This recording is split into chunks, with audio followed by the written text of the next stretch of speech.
I look tired because I am. It says, I 100,000% sis. I've been with my current work for about 5 years in a leadership role, and I still maintain a high level of privacy. Discretion remains a core value of mine when it comes to corporate. I've also, can't see that real quick. Let's see here. I'm also a millennial. Okay. Well, I'm a Gen Xer.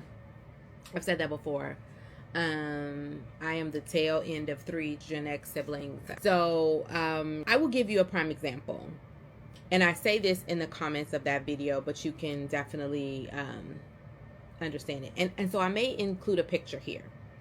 But my daughter, 2 years ago, was she sat in a family car, took photos in a family car for prom, and it was my cousin's Bentley.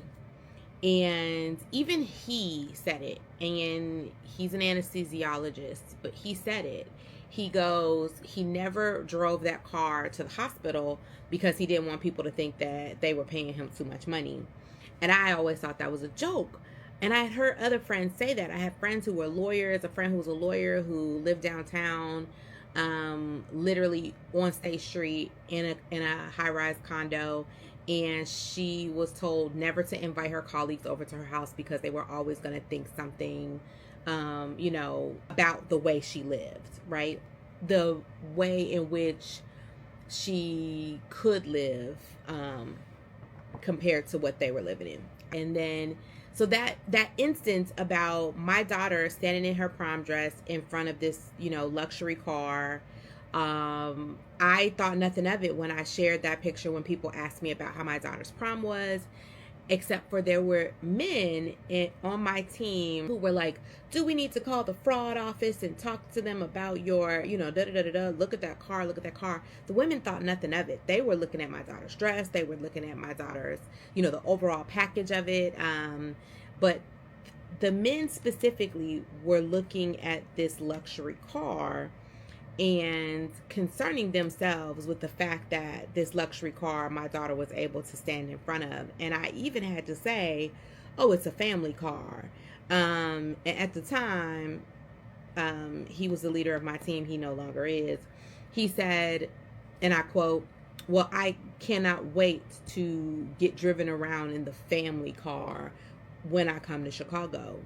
And I was kind of like, you ain't never gonna get in that car, but I digress. So even when we work in these same spaces with white folk, a lot of times they do not believe that we have things, or they believe we don't deserve things, even when we work in doing the same job, right?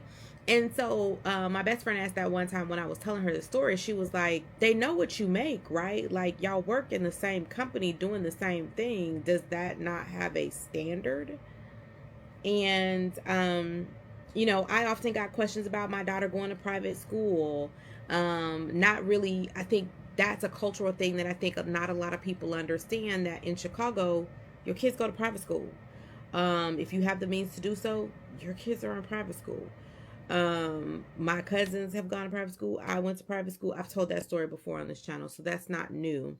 But the way in which we walk through corporate spaces and how we present ourselves and how we show up and how we show out sometimes is oftentimes an affront to how we present ourselves in corporate spaces as Black folk. So the idea of not being too flashy, not being too much, not having too much, not being too haughty, just kind of doing just a little bit and then keeping quiet about the rest. Hope that helps.